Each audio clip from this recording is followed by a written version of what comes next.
Hey, what's up, everyone? Welcome to Check Me. Doing a little podcast from a different space right now, doing it from the garage as opposed to the office.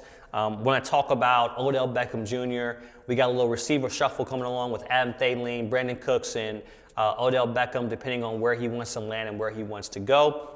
But let's first talk about the situation in Dallas with them pretty much clearing space with Michael Gallup to get Brandon Cooks.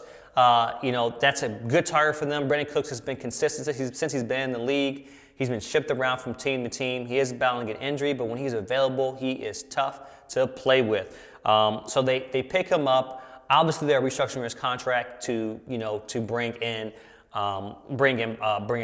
Cooks, not Odell Beckham. Now, does it really help Dallas? I mean, Dallas has been here before. Dallas had Amari Cooper, they had CeeDee Lamb, and they still didn't do anything. I think the biggest thing is you got rid of one person who was a placebo. That was Ezekiel Elliott. But the guy throwing the football is the biggest problem, the biggest issue. You can't win with Dak, right? And Dak is the problem. Dak got Garrett fired. He will most likely get McCarthy fired as well, too, this season if they don't perform well. To be honest with you, I hate to say that's probably going to be the case again with Dak Prescott. We've seen him have weapons. We've seen him have an offense line. We've seen him have a defense, and we've still seen him not win. Cooper Rush actually stayed with the team. He may be a guy they look to during the season if Dak goes down or if Dak is not performing well. They may throw Cooper in, especially with that team. But when a Super Bowl made-ready team is there with a quarterback, you want to make sure that with the team or so that the whole team, you want to make sure your quarterback, if he's not the guy, your backup can be the guy as well too, which we saw last year with Gardner Minshew when he came in for Philadelphia and he played okay, right? Could play a lot better, but he played okay. But what does that mean for Odell Beckham? That means simply Odell Beckham is off the market in Dallas. There's some teams out there that may want him, but from what I'm hearing in the news is he's looking for too much of a price tag. You're looking at a guy who you don't know if he's going to be available. You have to pay him, right? He's an aging receiver. They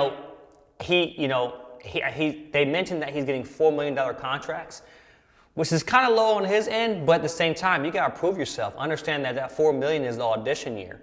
Spend less time on social media, flying, etc., showing you live a lavish life, and focus on, working out, keeping your money, because $4 million is all you're going to get this year, really, for a team that takes a stab at him. I think that we'll get closer after the draft.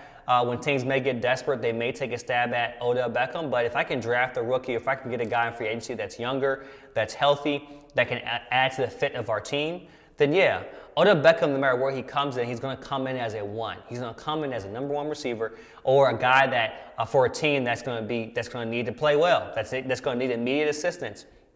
With Odell Beckham, he's not going to a team where a team's not going to take a chance with him as a project. He is ready to win a Super Bowl. The teams that are going to look at him are going to be saying, hey, look, we want you to come in and be the guy.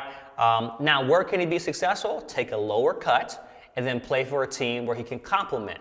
Because if he's the guy, if he's your one, it's the third quarter.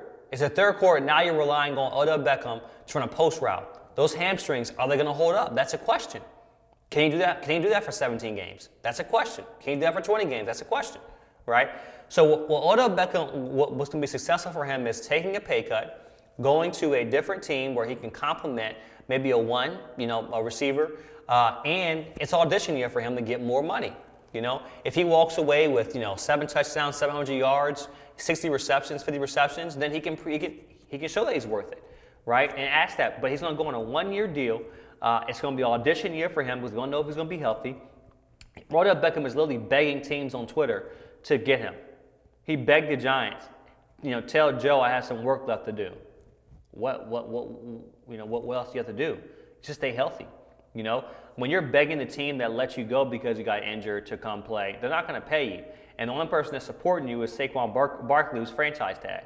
So we'll see what happens to that. Last thing I also want to report on is Adam Thielen signing a 3-year deal. I think $33 million. I'm not sure how much it was. A 3-year deal with the Panthers. I'm not sure what they're doing with him. It'll be interesting to see how things work out, especially with the Panthers now getting the number 1 pick. I'm sure they're looking for a veteran receiver to throw to after losing DJ Moore. But I'll tell you right now, Adam Thiele's not replacing DJ Moore. He's not. But, you know, he's a guy that you can essentially use. The Panthers team is essentially abysmal right now. But we'll see. We understand that that's the situation they're in because of the draft, and they're going to, you know, pretty much draft Bryce Young, and that's going to be their franchise guy. So that's a quick receiver roundup in free agency. Talk to you guys later.